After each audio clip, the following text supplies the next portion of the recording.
Kusumwa nchumo rigereria murawiki amagia DCP Mheshimiwa Rigathi Gachagua ni gubona mochirie higatia barai abo bakwamiriria gose bakumurama uyo kabiro murai bwensi ya Kenya Mheshimiwa Uhuru Kenyatta asatebire ni gubona abwanete kwego maskane kakwana somo igoyo mu kanisa aburi tukuri goraiga se county ya Nairobi. Gachagua ni gubona aburi abananchi bense mu bunge olkarawe county ya Nyandarua kwa nekyangwe esoke bara subunge wagachukura iligo chikomo choro mujumbe horache ko bakorera amagendero nubora yubuya hasegeka kiribusyo obochoryo boke kiroborengete kwariganirwa. Kanisa ya Kristo inavamiwa na wahuni na polisi under your instructions.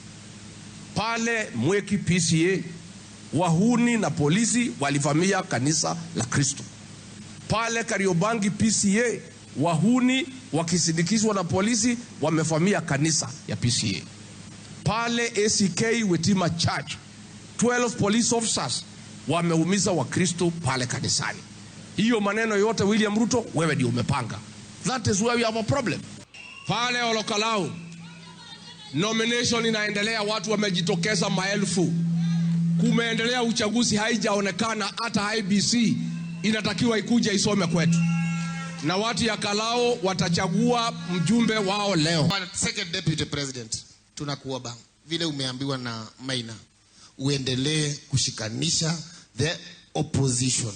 Tuhakikishe tumepata candidate mmoja wa kiti ya president. Lazima heshimike.